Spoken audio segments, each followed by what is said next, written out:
vous avez sorti de notre département, de nos calculs, de nos théories, de nos cours. Et c'est très utile de rencontrer des praticiens qui ont une autre vision de l'architecture. Et c'est intéressant pour les étudiants. Comme ça, ils comparent nous, enseignants, chercheurs, avec des architectes praticiens qui n'ont pas envie d'intégrer l'université, et tant mieux. Donc vous n'êtes pas chercheur, vous n'êtes pas académicien, vous êtes architecte, praticien, et j'espère que vous allez le rester. Comme ça, on devient complémentaire. Et j'espère qu'on va recevoir aussi d'autres collègues comme vous, parce que grâce à vous, on a découvert l'architecture dans sa réalité, avec de l'artisanat, des matières, des couleurs, et c'est formidable. Bien sûr, je ne suis pas d'accord avec toi sur beaucoup de choses, mais j'ai beaucoup aimé votre discours et votre expérience à écrire ce livre. Donc, comme je suis le modérateur, je me donne la parole en premier et je commence par ce que j'ai aimé. Donc, ce que je tiens en premier à dire, j'ai apprécié cette façon d'appellation architecture algérienne. Vous avez accumulé 3 siècles de patrimoine et vous l'appelez architecture algérienne. C'est hors de question architecture coloniale ou je ne sais pas quoi d'autre. C'est algérien. Tout ce qui pousse en Algérie, c'est algérien. Ça, j'aime beaucoup et oui, j'apprécie beaucoup ça. Ce que j'ai aimé aussi dans votre livre, on ne le voit pas dans votre présentation, c'est cette manière de faire un patchwork dans la présentation.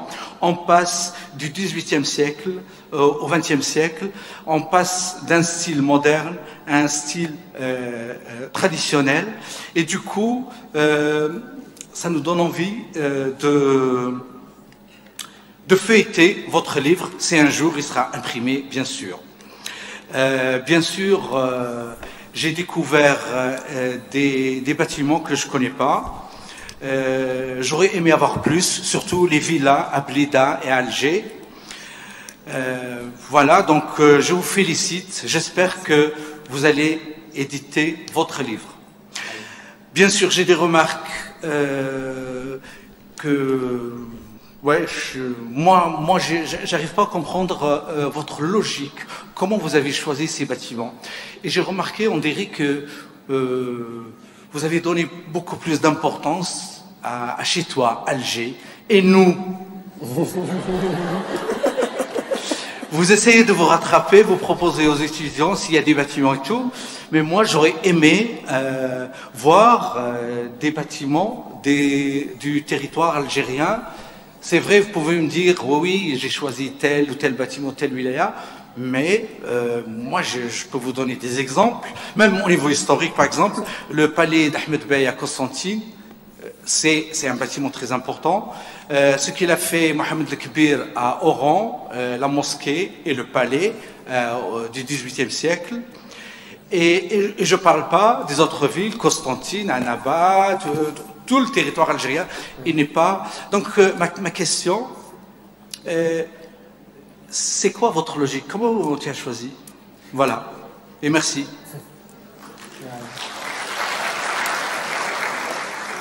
Je réponds... Comme tu veux. Ouais. Sinon, je ne sais pas, je donne la parole à mes collègues et aux étudiants, et après... Ok, d'accord. Ouais. Ben, je sais pas. À qui la parole? Enfin, je sais pas.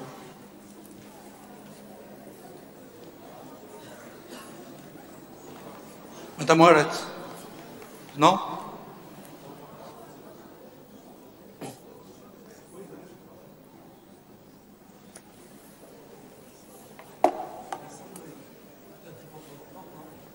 J'ai une bonne mémoire quand même.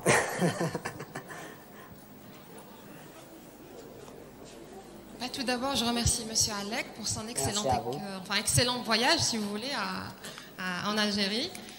Moi, je dirais que, d'après votre exposition, là, vous tentez de titiller la curiosité des étudiants. Ça, c'est qui est excellent. L'objectif est de vouloir peut-être inciter en quelque sorte lors de leur conception, pourquoi pas se projeter vers une typologie algérienne? C'est ce que j'ai compris. Mais par contre, cette typologie se fait à base de quoi? Est-ce qu'on se réfère à ce qui existe? Oui, mais moi je dirais beaucoup plus qu'il faudra reconnaître ce que nous avons, l'identifier, puis par la suite essayer de ne pas tomber dans ce qui est mimétisme ou le folklore. Par contre, si je dois suivre un peu votre, on va dire les différentes thématiques que vous avez exposées, moi je dirais que peut-être Béjaïa, vous ne l'avez pas peut-être trop cité, mais elle rassemble par excellence tout ce que vous avez donc identifié, tout ce que vous avez montré. Béjaïa est un véritable musée à ciel ouvert. Vous avez commencé par contre par une tombe. Moi personnellement je ne suis pas très d'accord. L'architecture algérienne commence par la grotte. La grotte est la première architecture mondiale, mais aussi algérienne. Et Abjaya, donc nous commençons de la grotte, allant vers les différents paysages culturels. Donc nous avons des fontaines, des places, des phares, des villages, des xors, des monuments emblématiques, mais aussi nous avons des domaines agricoles aussi, qu'il ne faut pas donc dévaloriser. Au lieu de voir peut-être le marché que vous avez montré, pourquoi pas revaloriser, réhabiliter ce que nous avons. Nous avons une cinquantaine, hein, monsieur Alapri, une cinquantaine de domaines agricoles, très très très prestigieux, d'une richesse ornementale intéressante. Mais il n'y a pas que ça, il y a aussi des fortifications, il y a des cités ouvrières aussi. Donc finalement, moi, pourquoi pas, je vous invite à visiter Bjaya. Pourquoi pas en faire un deuxième livre, si vous voulez, pour compléter là-dessus. Enfin, merci. Bien. Merci à vous.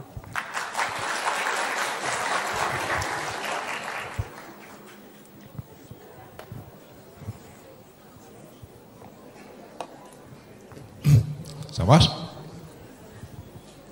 Bonjour. Bonjour. Donc, je vous remercie de votre petite balade à travers le pays et à la découverte de cette architecture, si on peut l'appeler algérienne et en même temps identique.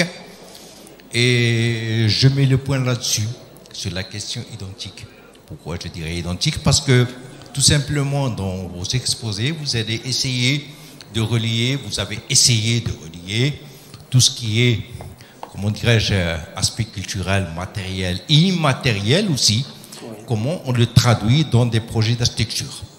C'est très important pour les étudiants et c'est très important pour pouvoir, comment dirais-je, concevoir des bâtiments, si on peut l'appeler, qui nous ressemblent. Cette manière de voir les choses est la tendance actuelle à travers le monde. C'est que dans ce monde qu'on reconnaît un petit peu qui est en train de s'uniformiser quelque part, cette traduction et cette manière de voir les choses, de conception qui fait la différence, ce sont les projets les plus intéressants actuellement. Donc j'invite les étudiants et dans leur conception de s'imprégner un petit peu de leur environnement. C'est pas une tare, c'est beaucoup plus une richesse. D'autant plus qu'ils le maîtrisent bien comme il faut. Ils connaissent leur environnement, aussi bien matériel qu'immatériel.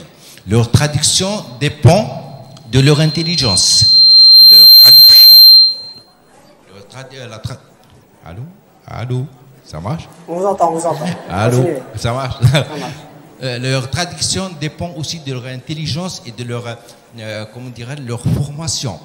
Et les étudiants sont amenés à, c'est-à-dire à s'imprégner de leur environnement, si on peut l'appeler ainsi, parce qu'en ce moment, ce qu'on a regardé, ce qu'on a remarqué, c'est beaucoup plus.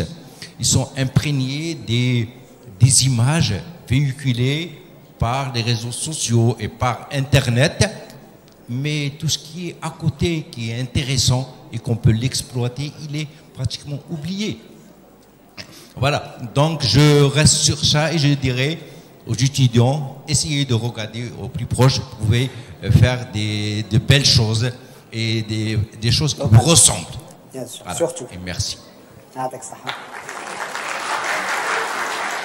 Monsieur, non, vous attendez, il va répondre sur les 3 questions, après vous intervenez. Monsieur Oui, je vais peut-être commencer à répondre. Donc, merci beaucoup pour vos questions très pertinentes. Pour répondre à M. Samy, donc, logique, je sais pas, n'est pas forcément obligé de répondre à chaque fois, donner une logique à ce qu'on fait. Du moment que je pense que ce qu'on a vu aujourd'hui, ça a donné du sens, ça a créé quelque chose au fond des étudiants. Je pense que c'est ça un peu mon objectif. Et donc dans le travail que j'ai fait, donc c'est un travail de recherche et de partage que je mène depuis 3 années, comme je disais tout à l'heure, les choses sont faites subjectivement. Ça veut dire, il faut savoir que c'est un travail qui n'est pas forcément destiné qu'aux architectes. Quand j'utilisais ma rubrique numérique, je le faisais avec des gens de tout horizon, des Algériens, des étrangers, des médecins, des architectes, des ouvriers, de toute catégorie. Et je voyais que les gens réagissaient plus à certains exemples que d'autres. D'ailleurs, j'ai sélectionné ici les exemples les plus significatifs. Et donc, la logique, il n'y en a pas. Il n'y a pas de logique. Il y a la logique qu'il y a quelque chose en Algérie. Je ne suis pas, comme tu disais tout à l'heure, je ne suis pas académicien, je ne suis pas chercheur, mais je suis praticien. Et moi, c'est les éléments que j'ai choisis, c'est des choses qui me boostent, qui me poussent à réfléchir, à observer, comme vous le disiez tout à l'heure. Et à utiliser ces éléments-là, pourquoi pas dans mes conceptions, dans vos conceptions. Donc, oui, il n'y a pas forcément une logique, du moment que c'est bien ce qu'on voit. Après, c'est peut-être juste un début d'un travail, une amorce d'un travail qu'il faut forcément étoffer et développer. Pas seulement moi, donc avec des gens autour de moi. Pour aller plus loin. Donc, pourquoi ne pas avoir parlé de Béjaïa? Bon, j'ai évoqué Béjaïa, vous pouvez le voir dans la rubrique des 101. Ahmed Bey, ça a été cité dans les 101. Donc, oui, le palais lié, le palais d'Ahmed Bey, il y est. Mais encore une fois, c'est des bâtiments qui sont connus quand même. Parler de la mosquée Blobadis à Oran, c'est une mosquée qui est connue. Bon, peut-être l'émir Abdelkader, la mosquée de l'émir Abdelkader, je l'ai cité, mais moi je voulais encore une fois ne pas aller sur des projets qui sont suffisamment connus. La grande mosquée d'Alger, par exemple, on ne va pas en parler parce qu'il y a suffisamment de choses qui ont été citées dessus. Moi, c'était essayer et c'était difficile d'aller un peu faire sortir des projets un peu connus, mal connus ou peu connus. Donc moi, j'étais le premier surpris de découvrir ces éléments-là dans mes recherches. Alors, parler de Béjaïa, c'est sûr qu'il y a énormément de choses, donc il faudrait peut-être créer les 101 projets d'architecture à Béjaïa, et en faire un pour Oran, et en faire un pour Béjaïa, et en faire un pour Blida, par exemple, etc.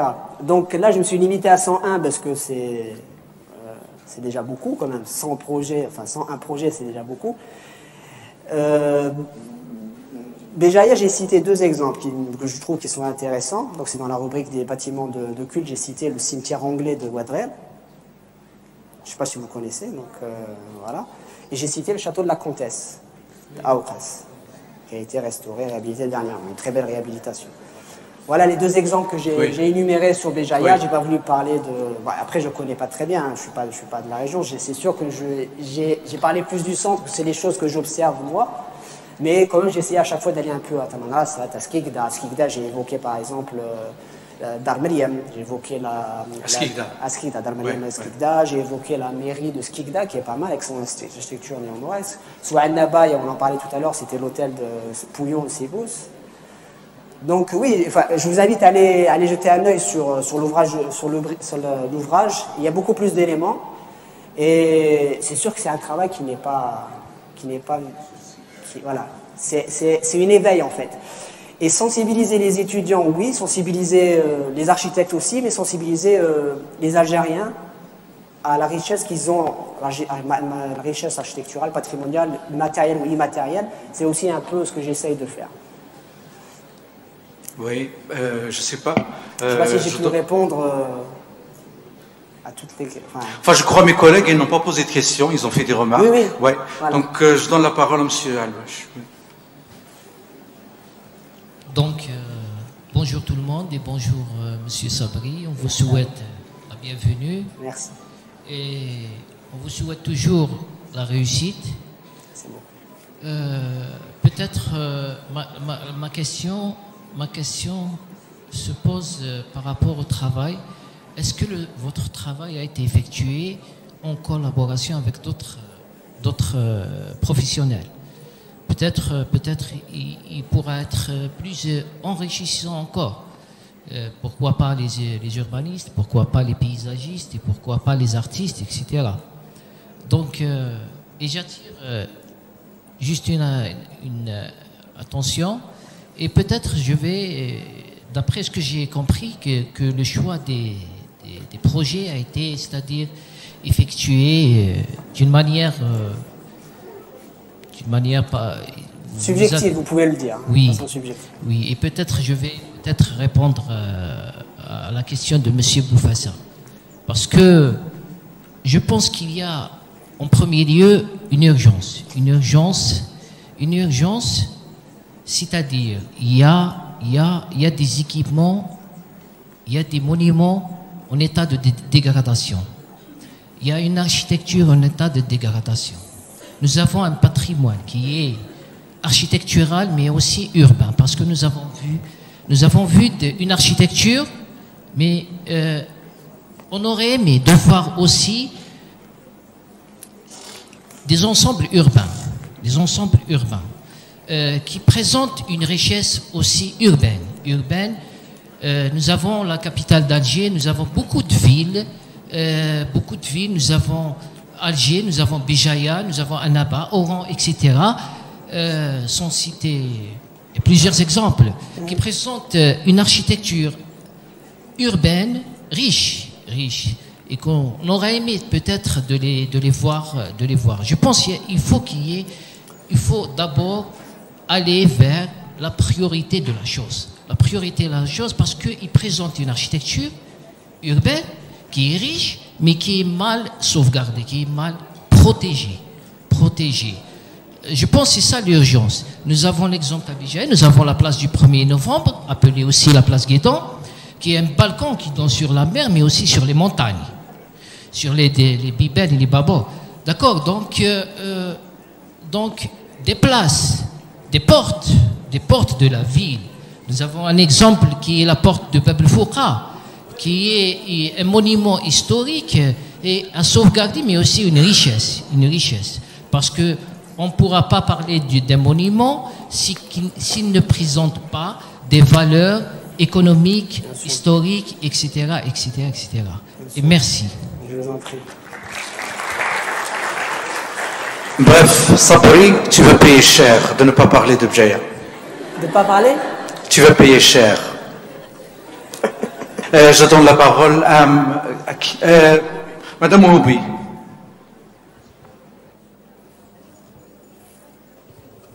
Alors bonjour à tous, je vous remercie pour cette présentation et pour l'effort que vous avez mis à réunir toutes ces informations et surtout toutes ces images et les transporter, enfin les transmettre avec cette, je sais pas, avec ces sentiments d'appartenir à une nation et à un pays qui est très riche.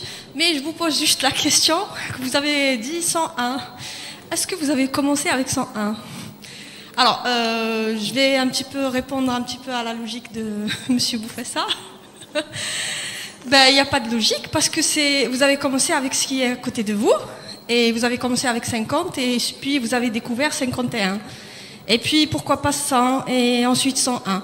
Et là, on se dira qu'il y aura 101 pour Béjaïa, 101 pour Alger, 101 pour etc. Donc c'est ça un petit peu la logique de l'architecture en général et de l'urbanisme et de tout ce qui est patrimoine matériel et immatériel en Algérie. Et c'est ça ce qui va nous pousser peut-être à, plutôt que d'enseigner à concevoir du nouveau, savoir d'abord ce qui existe, connaître et reconnaître et ensuite essayer de créer du nouveau. Voilà. C'est vrai. Merci à vous. Merci à vous. Merci. Je donne la parole à M. Jarmoul. Merci M. Boufassa.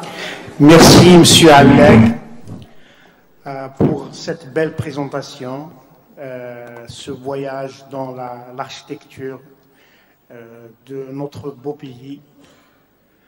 Moi, je tiens à vous remercier d'abord. Je vous l'ai dit hier, mais je vais le renouveler publiquement. Très peu d'académiciens, très peu de praticiens osent passer à la publication.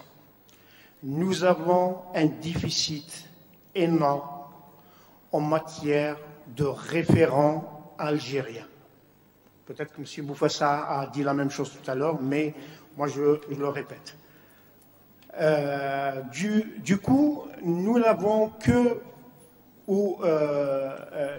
la vision de l'autre sur nous, la vision ou la perception de l'autre pour notre patrimoine, pour notre architecture. Donc ce que vous avez fait, il y a d'autres, malheureusement, ils ne sont pas très nombreux, qui font quelque chose qui me semble être un substrat qui va devenir très important à l'avenir. C'est que nous, les Algériens, on écrive notre histoire, on étudie notre patrimoine par notre vision à nous, et que nous n'ayons plus que la vision du colonisateur et de la personne qui est en dehors de notre culture. C'est pour ça que je vous remercie beaucoup et je vous encourage à encore produire d'autres ouvrages. Que je trouve votre ouvrage, une dernière chose. Alors, il est peut-être frustrant pour nous de ne pas trouver tout ce qu'on nous voulons y trouver, mais j'imagine que dans un seul ouvrage, on ne peut pas traiter de tout, de toutes les thématiques et de toutes les problématiques. Mais encore, merci, Monsieur Allek. Merci à vous.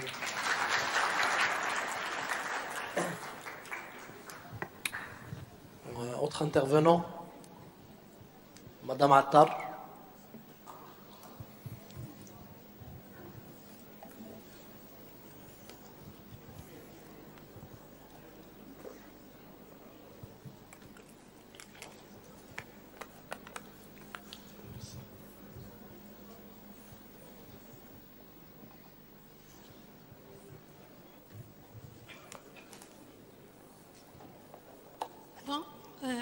Je voudrais vous remercier, Monsieur Sabri, pour ce livre que je trouve très intéressant.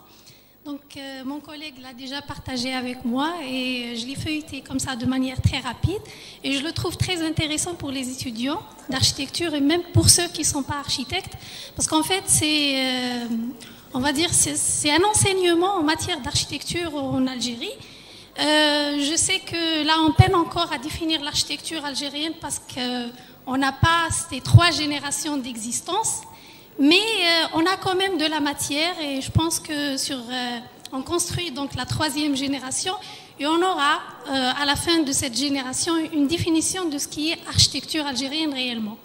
Donc là, j'ai une petite remarque à vous faire concernant le livre.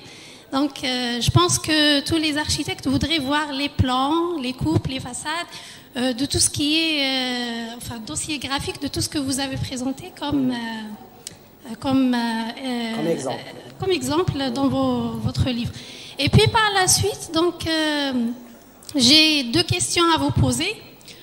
Vous avez dit aux étudiants, donc, ce livre, c'est une source, on va dire, d'enseignement pour vous. Pourquoi pas s'inspirer pour créer une architecture algérienne propre à nous, méditerranée, qui s'inscrit dans le style un peu méditerranéen, avec des enseignements patrimoniaux locaux.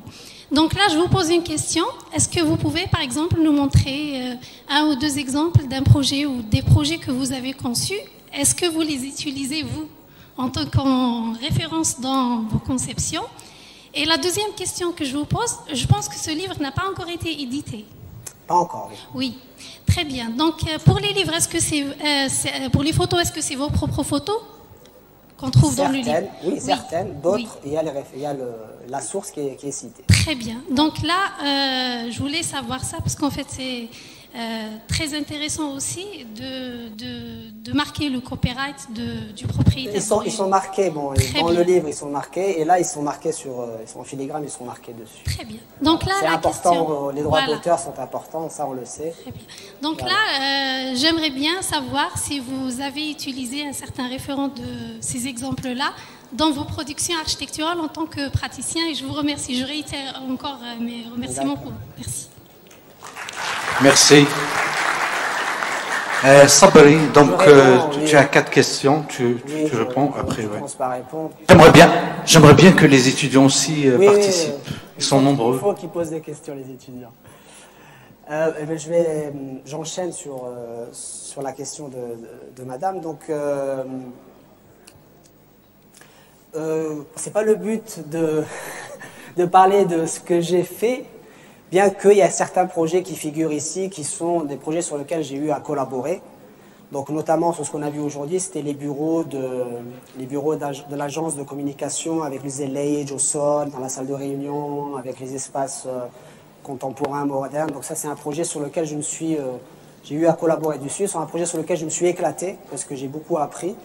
Et j'avais la chance également d'avoir un maître d'ouvrage qui était très posé, très artistique. Donc, ensemble, c'est toujours comme ça, de toute façon, pour la réussite d'un projet, il faut que les 3 intervenants soient présents, aussi bien l'architecte, le maître d'ouvrage que l'entreprise. Donc là, on avait une bonne symbiose et ça nous a mené à réaliser quand même des bureaux de référentiels sur Alger, pas sur ça. Il y a un autre projet également qui figure, notamment le projet d'Écologe, une transformation des miradors. Donc c'est un projet que j'ai initié dans mon atelier, donc c'est le concept que j'ai développé. Donc il y a des choses que j'ai mis ici, c'est des choses que je travaille dessus. Donc le projet d'Écologe qu'on a vu tout à l'heure, c'est un projet sur lequel j'ai concouru au concours Lafarge Holcim Award de 2020. Donc j'ai eu à travailler dessus. Et je pense que, bien que ce soit une initiation, c'est un concept créé, ce serait bien de réfléchir dessus et continuer à développer. Voilà, donc j'essaye depuis 2019, depuis la création de mon propre atelier, donc j'essaye, après les 15 années d'expérience que j'ai eu à travailler sur des projets variés, contemporains, je me suis dit, avec un peu de recul, j'ai eu j'ai eu quand même une bonne expérience sur un peu tout type de catégorie de projets, je me suis dit que la plus-value serait pour nous architectes, nous Algériens, de concevoir algérien pour des Algériens. Et c'est sur quoi j'essaye de travailler actuellement. C'est pas facile, c'est un combat de tous les jours, c'est pas le client, n'importe quel client va comprendre votre démarche, mais ça viendra avec le temps. Donc c'est pour ça que oui, les étudiants sont c'est important que les étudiants réfléchissent dès maintenant à comment intégrer ces données-là dans leur travail, dans leur conception. Voilà. Pour répondre à la question de monsieur, bon, ce n'est pas une question, mais c'est difficile de parler du plus grand pays d'Afrique en un seul ouvrage. Impossible de parler d'un pays comme l'Algérie en 101, enfin, le représenter en 101 exemples, c'est pas possible. Et là, je viens à ce que vous m'avez dit tout à l'heure. Donc, les 101, comment c'est venu? C'est comme vous avez dit. Donc, j'ai commencé par quelque chose et après, ça a commencé à se greffer, ainsi de suite, jusqu'à atteindre les 101. À un moment donné, il fallait que je m'arrête parce que sinon, c'était interminable. Donc, l'expérience aurait été interminable. Donc, il fallait que je m'arrête. Et je me suis arrêté à la centaine et j'ai ajouté un 1 pour que ça fasse un peu plus... c'est un pas vers la suite, en fait. Il y en a qui m'ont dit, pourquoi vous n'avez pas fait les 1001 projets? Mais bon, ça, c'est une autre paire de manches. Et est-ce que j'ai travaillé avec des collaborateurs professionnels dans le travail que j'ai fait? Au début, non, parce que ça s'est passé pendant la période du confinement. Donc, c'était l'occasion de rêve de travailler. Enfin, c'était l'occasion, j'avais le temps pour pouvoir faire ces recherches-là, mais comme on était en confinement, donc on ne pouvait pas forcément aller au contact des professionnels ou des collaborateurs. Ce qu'on est en train de faire aujourd'hui, notamment à Béjaïa, ce qu'on a fait à l'EPO, ce qu'on a fait à Tlemcen et à Blida, c'est un peu pour moi une façon de commencer à se frotter aux professionnels du domaine et pour enrichir justement cet ouvrage-là. Donc oui, mes portes sont ouvertes pour pouvoir collaborer avec d'autres chercheurs, d'autres éléments, donc d'autres personnes pour pouvoir enrichir encore plus ce document-là. Parlant des maisons tout à l'heure, vous aurez mis voir plus de maisons sur Blida, sur Alger. Il faut savoir que la mentalité algérienne, elle est un peu difficile. Les gens, peut-être, ont une très belle maison bien réalisée, mais ils ne veulent pas ouvrir leurs portes. C'est pas facile d'aller faire du porte-à-porte. Bien que j'ai commencé à le faire, je fais du porte-à-porte. J'essaye de rentrer en contact avec les gens pour qu'ils puissent m'ouvrir les portes de leur maison et pouvoir publier autour. Mais ça, c'est pas tout le monde qui le comprend. C'est pas une démarche facile. Mais ça, c'est prévu dans ma démarche future, Inch'Allah. J'espère avoir répondu. S'il vous plaît, s'il y a d'autres questions. Les étudiants. Des étudiants, des étudiantes. C'est qui? Je vois rien, moi. Ah, bah, il faut descendre alors. Je sais pas. Ouais.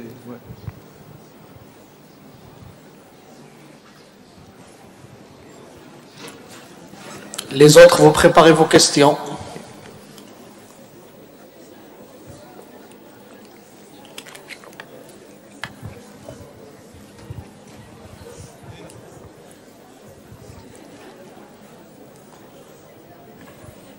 Bonjour, donc je vous remercie pour cette conférence enrichissante. On a vu tout à l'heure des jeunes qui pratiquent, qui font l'artisanat, l'art de bois. Ma question, comment ils ont appris ça? Est-ce qu'il y a des centres de formation pour la transmission et valorisation de ces savoir-faire? Merci. Très bien, merci. Et notre question? Allez, on prend 3 questions. Non, pas de questions. Ah. Alors, bonjour à tous. D'abord, je souhaite la bienvenue à M. Sabri Allek. Merci. Marhaba bik, ici à Béjaïa, et plus spécialement à l'université de Béjaïa. En deuxième lieu, je remercie M. Boufassa, M. Bounoni pour l'organisation de cette conférence. Ensuite, je vous remercie beaucoup pour cette belle promenade qui nous a fait découvrir pas mal de projets. Mais je sais, comme vous l'avez dit déjà au départ, que vous n'êtes pas allé en profondeur, donc on reste un peu sur notre faim, parce que ça, il n'y a pas beaucoup, c'est-à-dire il y a beaucoup à dire encore, il y a beaucoup à montrer, et ça serait après. Madame, vous êtes qui? Je ne vous connais pas. Alors, excusez-moi. Moi, je suis une fan de l'architecture. Je suis une collègue à vous de la faculté SNV. Ah, d'accord. Voilà. Ok. Merci. Donc, ma question, c'est que je n'ai pas vu votre ouvrage, mais est-ce qu'il y a des exemples de gares? Les gares, oui. Donc, moi, je trouve que la gare, c'est un lieu assez particulier, c'est-à-dire de passage pour le voyageur, mais qui marque quand même. Les parkings aussi. Donc, c'est un projet qui est c'est-à-dire d'importance actuelle très, très importante. Donc, les parkings, je trouve que les parkings aussi est un exemple de projet très important. Après, pour valoriser votre travail, moi je penserais pas valoriser, mais rajouter peut-être une plus grande valeur. Est-ce qu'il ne serait pas intéressant de faire une sorte de film? Un film, c'est-à-dire quelque chose de... Parce qu'on a vu quand vous projetez des vidéos, ça donnait plus de vie à l'œuvre. Un film, peut-être accompagné d'un commentaire, serait peut-être encore un ajout pour votre réalisation. Très bien. Voilà, merci beaucoup. Merci à vous. Merci. Une autre question, une troisième question? Ah, ouais. Descends, s'il te plaît.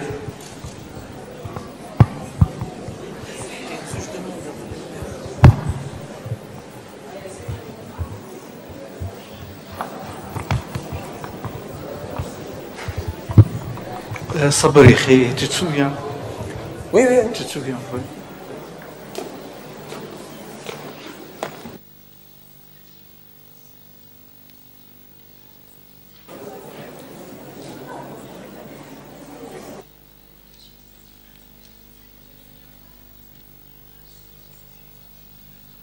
Bon, vous m'entendez? Oui. Bon, bonjour à tous. Déjà, je tiens à vous remercier pour cette présentation. Donc, c'était tellement enrichissant. On a appris beaucoup de choses. Enfin, personnellement, j'ai découvert des bâtiments, des projets que je ne connaissais pas avant. Donc, je tiens à vous remercier pour cela. Merci. Pour ma question, donc, en parlant d'architecture, selon vous, est-ce qu'on peut directement se référer à ces projets-là, genre en parlant d'architecture algérienne?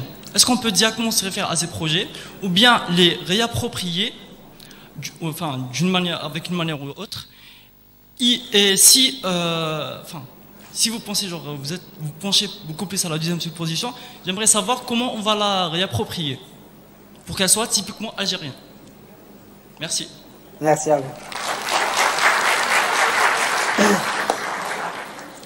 Je vais répondre, non? S'il n'y a pas de questions, oui. C'est où? Il faut descendre. Il y en a.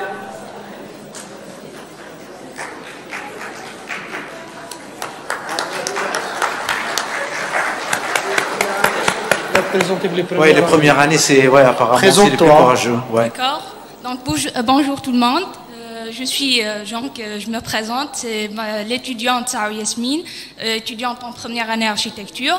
Donc au début, je tiens à remercier le département d'architecture pour l'organisation de cet événement et bien évidemment Monsieur Alec pour cette présentation très enrichissante. Donc j'ai deux questions concernant cette présentation. La première question, c'est quels sont les facteurs ou les critères que vous avez tenus en compte lors de votre choix de ces bâtiments que vous avez présentés. La deuxième question, c'était un peu posée par Madame Mouroubi. Donc, est-ce que le nombre 101 a été fixé dès le début ou c'est le résultat final de votre travail? Et lorsque vous nous avez demandé de proposer un exemple de Béjaïa, un bâtiment, moi je propose le barrage appelé le barrage Erzroftis. Il se situe dans la commune de Dargina, donc c'est de l'autre côté appelé Sahel. C'est un peu proche de chez nous. Voilà, merci.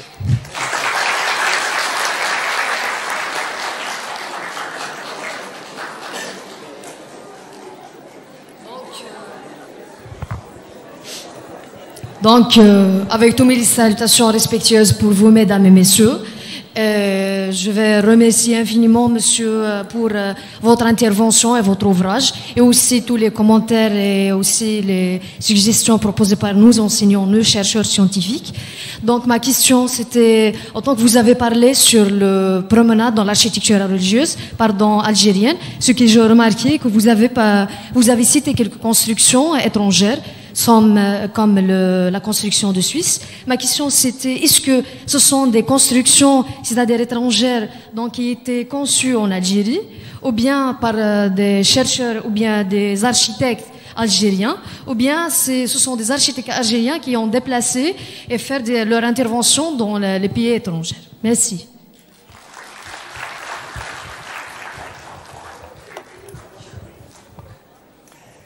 Merci pour vos questions.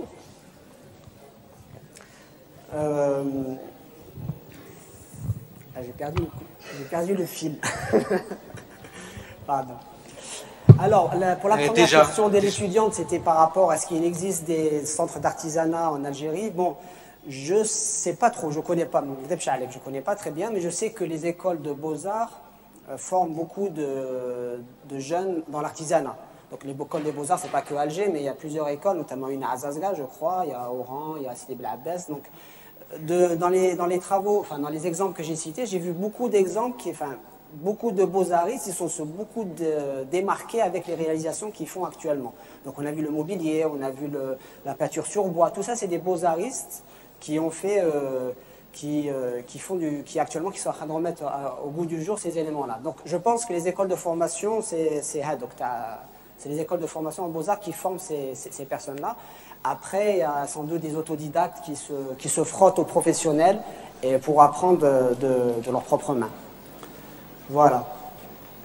Il y avait une question, c'était, vous cherchez absolument à connaître ma logique. Il n'y a pas de logique, il n'est pas obligé de donner une logique à tout. Une fois, j'étais à une exposition de Yamo, je ne sais pas si vous connaissez Yamo, l'artiste, le designer Yamo Yahyaoui Mohamed, vous connaissez. C'était en 2004, je crois, c'était aux Beaux-Arts, il avait fait une exposition lumière.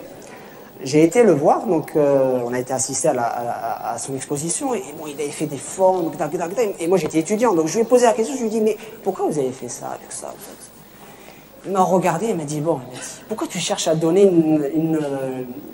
une logique à tout? Il a dit, tu te sens bien dedans? Est-ce que tu te sens bien? Je lui ai dit oui. Il a dit c'est bon, ça suffit, tu n'as pas besoin de donner une logique à tout. Sabri, il y a une différence entre l'émotion et la réflexion intellectuelle. On cherche, quand on pose la question sur la logique, on cherche à comprendre ta démarche. Or, toi, aujourd'hui, tu te présentes comme un artiste. C'est la différence. Architecte, artiste. Architecte et artiste, Oui. quelque part, non? Voilà, c'est pour ça. Oui. Voilà. C'est peut-être pour ça, voilà.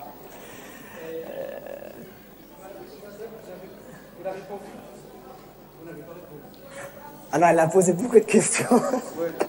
Elle a parlé des parkings et tout. Moi, j'ai beaucoup aimé la réflexion sur les parkings et tout.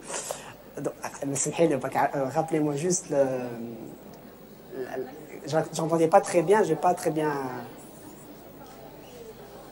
Le micro. Un peu plus fort pour que j'entende.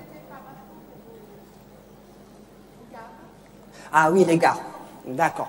Alors, les gares. Bon, il y a la gare d'Oran qui est très connue par son architecture néo-mauresque.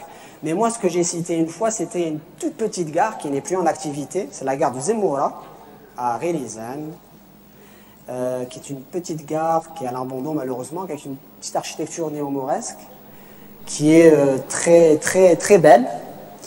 Mais bon, malheureusement, elle est à l'abandon. Et moi, quand je vois les nouvelles gares qui sont en train de s'ouvrir actuellement, notamment dernièrement à la gare de Boukzoul, je crois, où je suis... ils ont voulu rentrer des codes algériens dedans, mais c'est du n'importe quoi. Bon, désolé, mais je pense qu'on pouvait faire beaucoup mieux à faire une gare identitaire, quoi. Mais c'est vrai que la gare en renvoie au voyage, à l'attente qu'on a quand on est à l'intérieur, donc à attendre le train, donc il y a toute cette atmosphère-là qui est très intéressante. Donc voilà. Et moi, ça me fait plaisir que vous n'êtes pas du tout architecte, vous avez assisté. Et pour vous dire la démarche que j'ai entreprise là, sur la rubrique des 101 projets d'architecture en Algérie, donc je disais c'était des gens qui sont de tout horizon. Il y a de tout. Et je voyais que l'Algérie, que le patrimoine suscite beaucoup d'intérêt.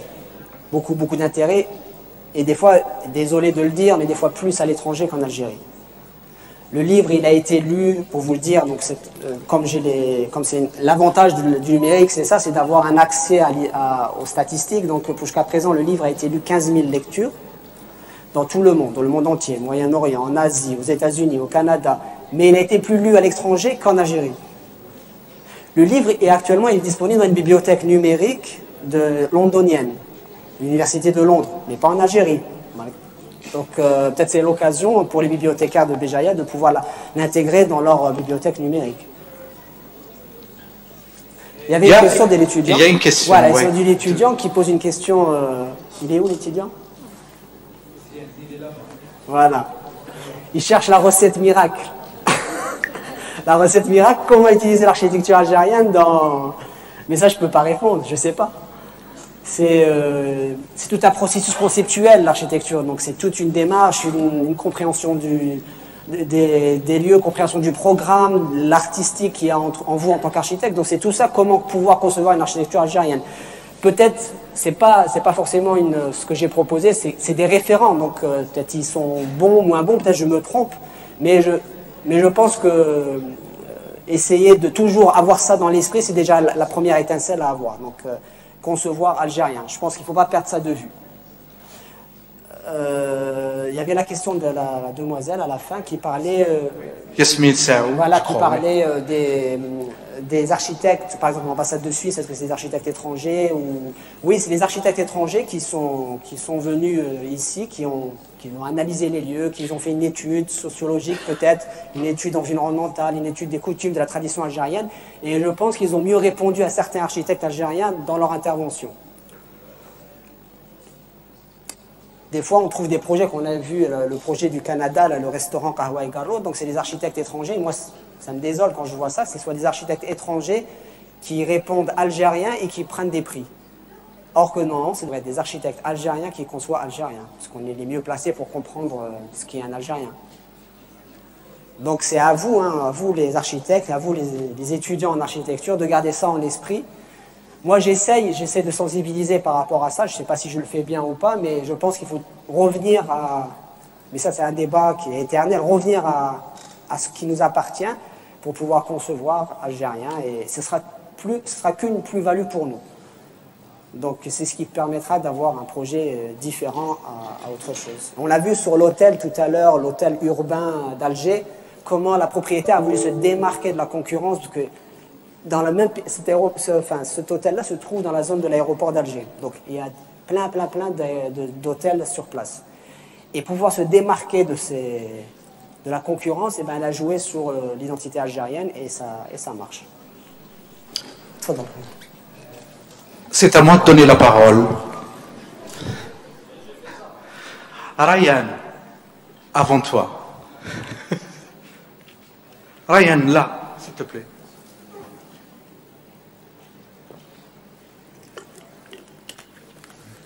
Tout d'abord, bonjour.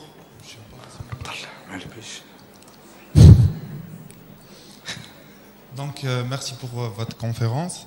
Et je vais passer directement à la question.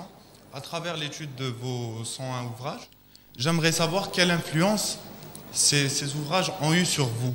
Donc, vous avez parlé d'architecture algérienne, mais moi, j'ai vu divers types d'architecture.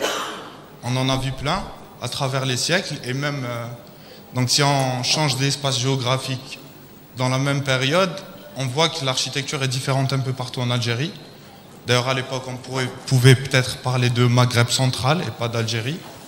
J'aimerais savoir comment, en tant qu'architecte praticien, vous comptez réinterpréter les principes que vous avez retrouvés.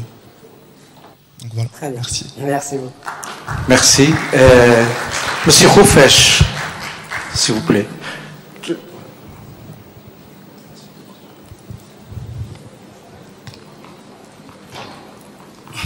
Bonjour à vous. Bonjour. Je tiens à vous remercier pour ce partage d'expérience. Merci à vous. Donc, je suis praticien comme vous, issu de l'EPO comme vous, mais confrère, absolument. Et en même temps, j'ai intégré la passerelle pour faire un Master 2 en patrimoine, ici à Bjaya, cette année.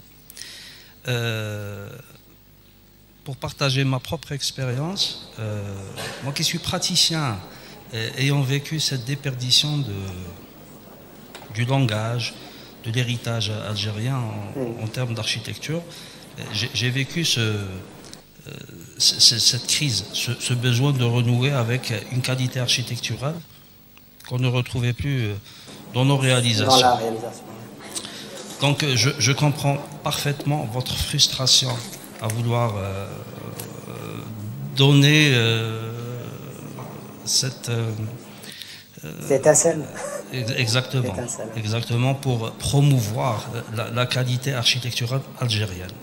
Et pour revenir à l'exemple des ambassades, sachant qu'il y a cet esprit de réciprocité entre les pays pour s'octroyer ce privilège d'occuper un terrain comme territoire, qui relèverait des qualités distinctives du pays en soi.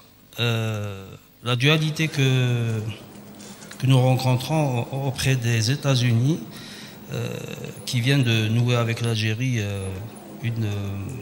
un partenariat pour ce qui est du patrimoine, et contradictoirement à leur architecture. Quand on voit l'ambassade des États-Unis, qui ne s'est pas du tout inspirée de l'architecture algérienne, d'autant plus que l'Algérie a été un des premiers pays à reconnaître l'existence des États-Unis. Donc j'aimerais connaître votre avis sur ce point. Voilà. Très bien. Merci. Une troisième question, s'il vous plaît. Oui, il y a une de moi.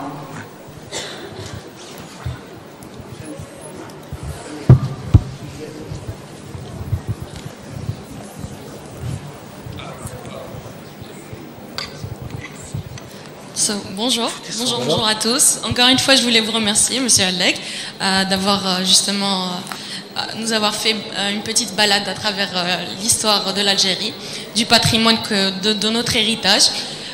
Ma question, en fait, tout le monde cherchait à savoir votre logique. En fait, la logique des 101 constructions que vous avez justement affichées aujourd'hui ou à travers votre ouvrage. Mais en fait, moi, ce que je cherchais à savoir, c'était en fait l'étincelle qui a poussé justement votre réflexion à justement regrouper tous ces articles, tous ces ouvrages. Je voulais savoir l'étincelle qui vous a poussé à ça, parce qu'on a eu justement l'occasion de tous côtoyer, de découvrir toute cette architecture, ce patrimoine-là, mais on n'a pas tous eu cette étincelle-là pour le faire. Je voulais justement comprendre qu'est-ce qui vous a poussé à le faire. Peut-être que c'était la chance que vous avez eu de côtoyer peut-être Kamel Loufi, Monsieur Azzouz, peut-être l'Arbi Marham, peut-être que c'est ça. Mais je voulais justement découvrir qu'est-ce qui vous a poussé justement à ça. Voilà. Merci. Corona. peut-être. Oui, sûrement, mais avec ça. Est-ce qu'il y a une autre question? Oui. Vous êtes obligé de finir.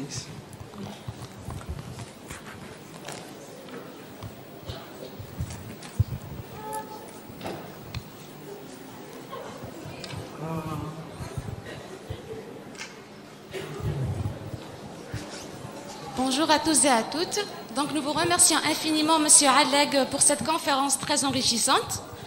Donc l'intitulé de l'ouvrage, c'est 101 projets d'architecture d'Algérie. Donc ma question est la suivante. Pourquoi avoir cité des exemples étrangers? Merci.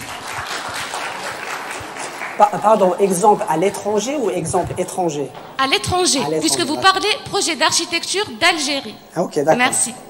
D'accord. Bonne question. Je peux répondre parce que... Ah, pardon, allez-y. Non, il y a une autre question. D'abord, j'aimerais vous remercier pour cette exposition. Ça a été très enrichissant pour nous.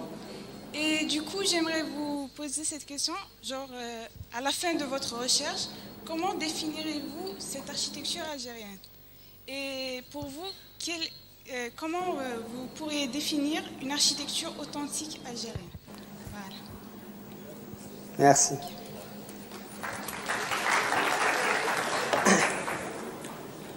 Je peux répondre? Tu peux répondre.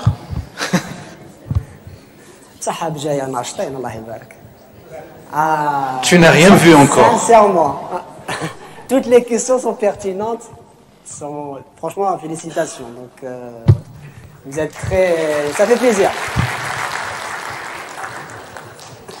Hein? Eh bien, tant mieux. Alors, pour répondre à la question, l'étincelle qui m'a poussé à ça. Bon, il y a eu peut-être, oui, il y a sûrement eu le corona, ça a poussé les gens à réfléchir sur plein de choses. On a eu tous du temps à réfléchir, à faire maturer des choses.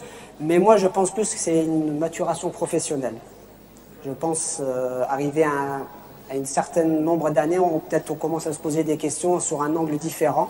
Le monsieur a engagé un doctorat un master en patrimoine. Donc, je pense qu'à un moment donné, on se pose des questions, qu'est-ce qu'on est en train de faire et pourquoi on fait ça comme ça. Donc c'est sans doute peut-être ça qui m'a poussé à le faire. Et aussi, comme j'ai eu la chance de travailler, il y a eu des exemples sur lesquels j'ai eu à travailler, ou j'ai même eu à travailler sur des projets, notamment quand je travaillais pour des projets pour les ambassades. Donc il y avait toujours, on remarquait que les étrangers donnaient plus de valeur à notre patrimoine que nous ne le donnions. Et là, je me suis dit, pourquoi pas faire ça par des Algériens. Donc c'est un peu ça. Pour revenir à l'ambassade des États-Unis, c'est un peu comme l'ambassade, oui, c'est un bâtiment qui est très comment on appelle ça, très américain, quoi. Donc voilà, c'est américain. Mais c'est un peu ça en fait. Moi j'aime bien quand je passe à côté de l'ambassade des États-Unis, je vois le policier là, le policier là, comme on voit dans les films, tu vois, quand il se passe quelque chose, on court vers je pense que c'est ça, c'est importer un ambassade, c'est un État dans un État. Donc c'est un peu ça, c'est importer l'architecture des lieux. Mais ce qu'il faut savoir, l'ambassade des États-Unis, bon, je l'ai évoqué le livre, elle donne une très belle villa mauresque qui s'appelle juste en face, c'est la villa Montfield. Une villa Montfield, elle est classée dans le top des 30 meilleures résidences d'État des États-Unis au monde. Elle est classée, donc on peut la retrouver dans l'ouvrage. Donc c'est une villa qui est très, très belle, qui est une villa mauresque, pas néo-mauresque, mauresque, magnifique. Et c'est la résidence de l'ambassadeur, de l'ambassadrice. Je ne sais pas si c'est le cas actuellement. L'ambassadrice, voilà. Voilà, donc par rapport à votre question. Donc il y avait il y a la question de l'étudiant qui cherche la recette miracle. Encore. J'ai dit Corona. C'est ça l'étincelle, non? Non, l'étincelle, c'était c'est quoi? Oui, voilà. C'est quoi? Ouais. Non, le garçon, il a posé la question sur... voilà. Et ça, c'est... Je pense qu'il n'y a pas encore de recette miracle, il y a pas... L'architecture, c'est pas une science exacte. Non, je sais. C'est pas une science exacte, on va dire, bon, voilà, on ouvre, on a cet ingrédient-là, mélangé avec cet ingrédient-là. il y a une subtilité dans tout, il y a de la recherche à faire, il y a de l'adaptation à faire. Je ne l'ai pas, mais j'ai pas cette réponse-là. Peut-être à travers ce que je suis en train de faire, c'est une façon aussi de s'approcher de ça.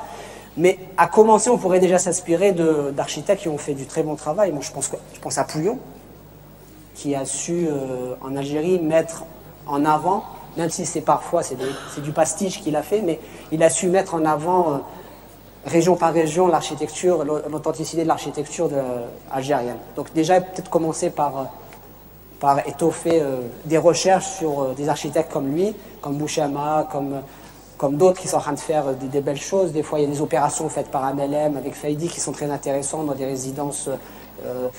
Ça, il faut peut-être déjà analyser tout ça et pour se constituer une architecture qui soit algérienne. Après, une architecture algérienne, ça ne veut pas dire une architecture traditionnelle. C'est une architecture, surtout, il faut qu'on construise pour aujourd'hui. Il faut être contemporain, une architecture contemporaine. Mais toujours, pour moi, j'appelle ça une architecture contemporaine à l'identité algérienne. Je pense que c'est le plus important.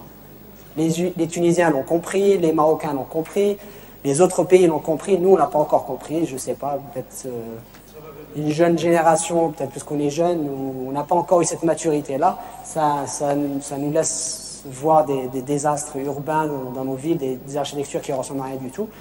Mais je pense qu'il faut travailler, c'est vous, hein, la jeune génération qui n'avez pas connu peut-être la guerre civile, ou qui n'a pas connu des choses comme ça, vous avez accès aux données facilement maintenant par rapport à avant, qui peut peut-être faire avancer encore plus les choses. Moi, je l'ai vu avec les beaux-artistes, ils font déjà plein de choses et ils exportent même leurs produits à l'étranger. Donc, pourquoi pas le faire, vous, les architectes, avec vos produits?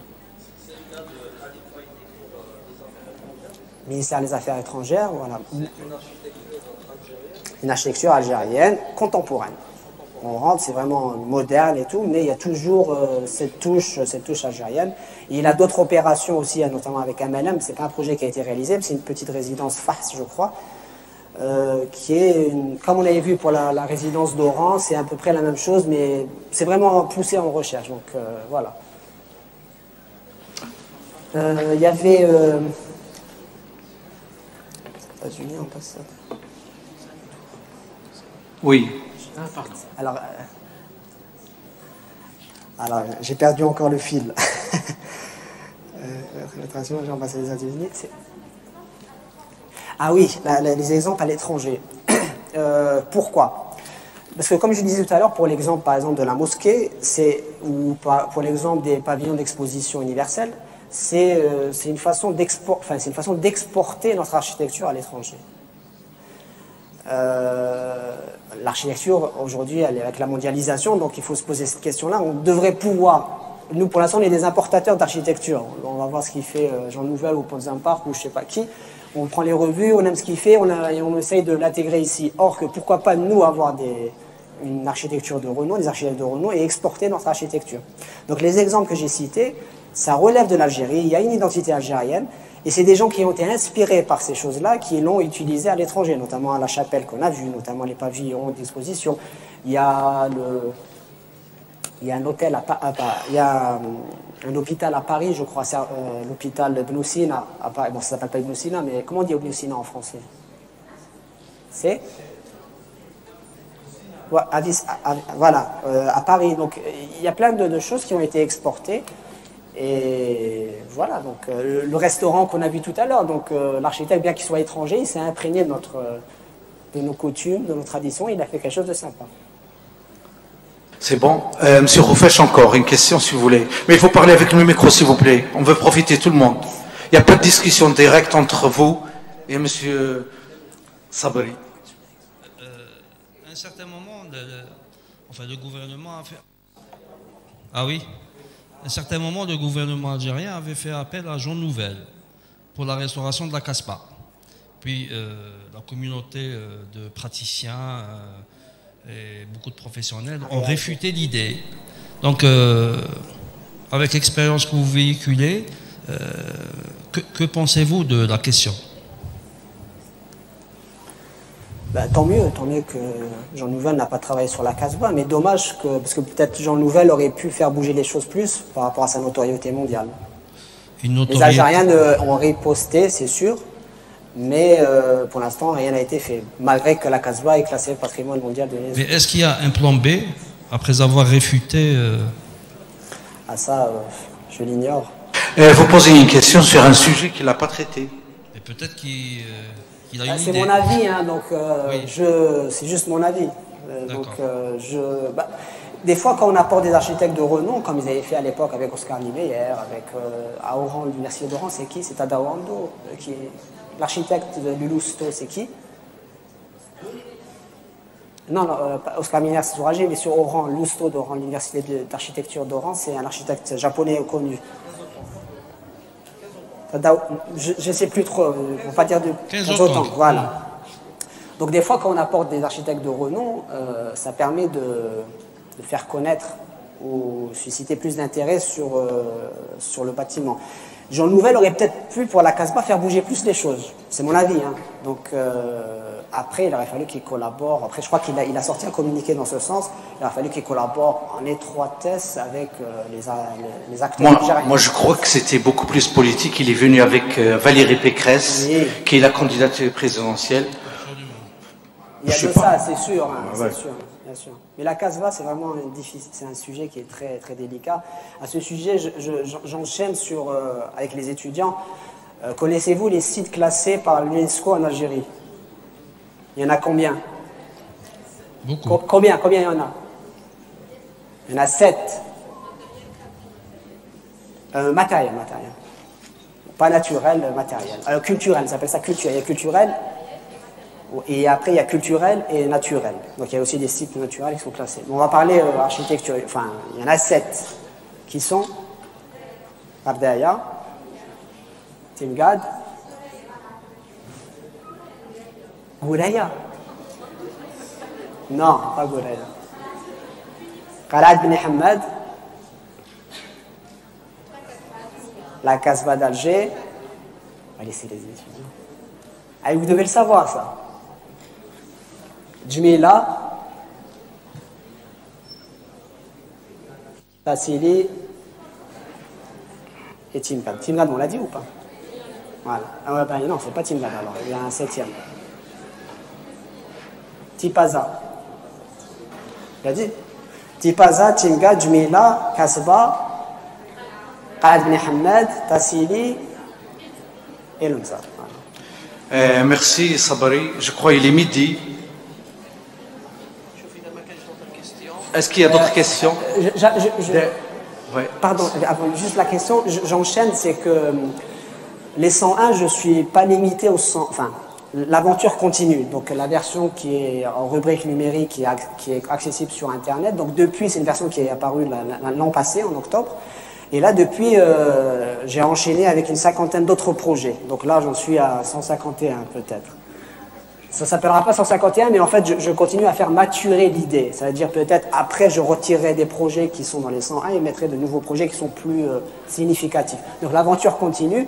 Et c'est à travers ces échanges, comme aujourd'hui, qu'on a avec vous, un échange qui est très, très productif, que je vais peut-être découvrir d'autres éléments qui enrichiront ce travail-là.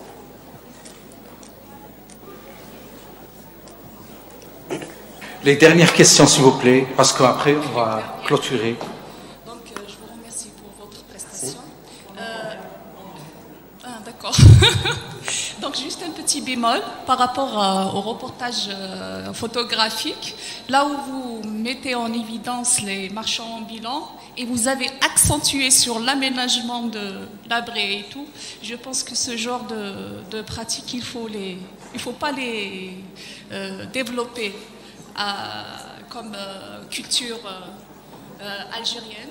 Oui. Au contraire, il faut les arrêter. Les arrêter parce que ça force quand même l'informel à se propager. Oui. Donc, je préfère que cet exemple soit...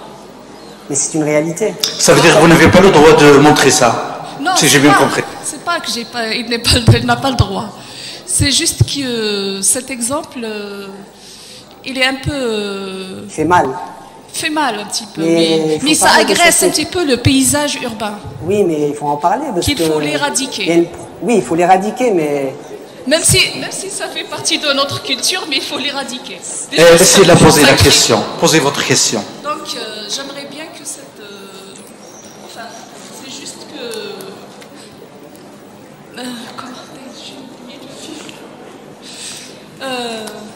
l'exemple d'accentuer sur l'aménagement des marchands ambulants, que c'est un petit peu décalé par rapport aux autres exemples que je trouve très pertinents pour l'éveil, bien sûr, de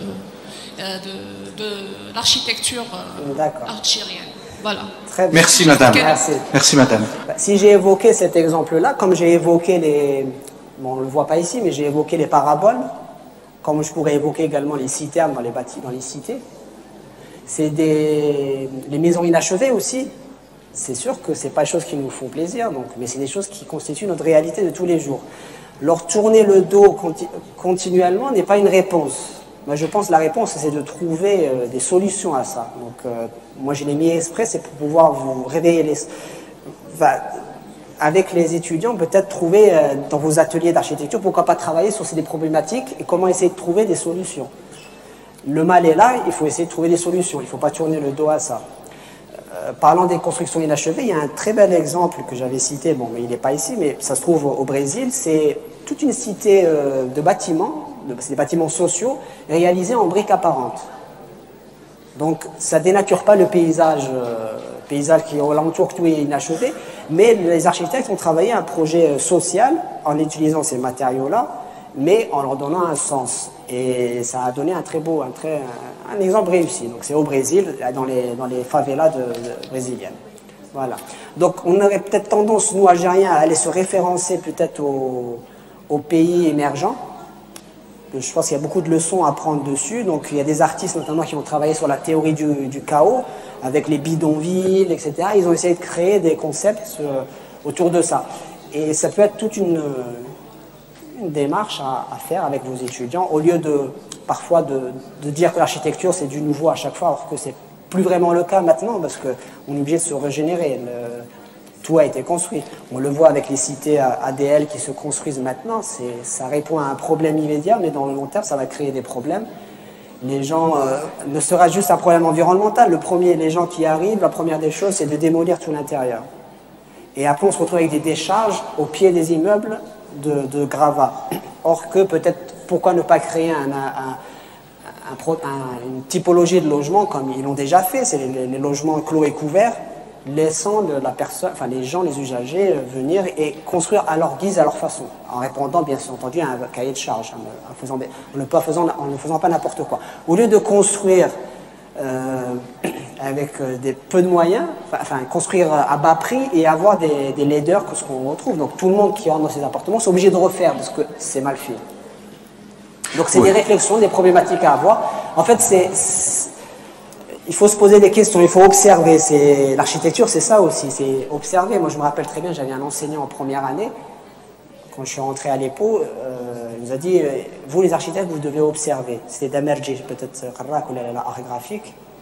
Moi, il était notre enseignant, il a dit, l'observation pousse à la création et la création à la construction. L'observation, ça ne vient pas comme ça veut dire que ça se travaille avec le temps, avec les années qui vont passer, vous allez apprendre à observer, à voir, et essayer d'identifier des problématiques, pourquoi ces problématiques, et essayer d'y répondre. Enfin, c'est ce que j'essaye de vous faire passer comme message, voilà. Merci Sabri.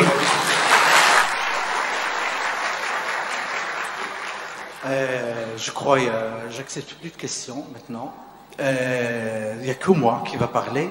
Je te rejoins sur les boutiques, par exemple les boutiques, comment on appelle ça? Les boutiques de Bouteflika ou je sais pas. Ça n'a pas marché. Les centres commerciaux réalisés, c'était un échec total parce qu'ils n'ont pas suivi l'informel, parce qu'on a singé les autres et on a oublié notre réalité. Sur ce, je te remercie beaucoup. J'espère que tu vas revenir un jour nous voir avec une Algérie équilibrée. Et je passe la parole à M. Bounouni. Donc, merci M. Boufassar. Donc, au final, le département tient à remercier M. Allak pour avoir honoré notre invitation. Nous remercions aussi l'assiduité de nos étudiants, de l'ensemble de nos étudiants, nos collègues enseignants pour la richesse des débats. Donc, sans oublier nos responsables qui nous ont accompagnés, qui nous accompagnent toujours dans le cadre de nos activités pédagogiques, plus particulièrement Monsieur le doyen Boukra Ammar. Donc, nos remerciements vont aussi très particulièrement à la très bonne équipe du Web TV. C'est une formidable équipe, sans qui nos activités resteraient confinées dans les locaux du département. Nous espérons aussi, Monsieur Allek, vous revoir très prochainement et éventuellement dans une autre thématique qui est de l'architecture intérieure, le design. Donc il est spécialisé dans ces trucs. Pas que, non. Voilà. Pas que. Donc pour la communauté universitaire, nous vous informons aussi qu'il y aura d'autres activités qui seront programmées prochainement. Merci tout le monde et à la prochaine, Inch'Allah.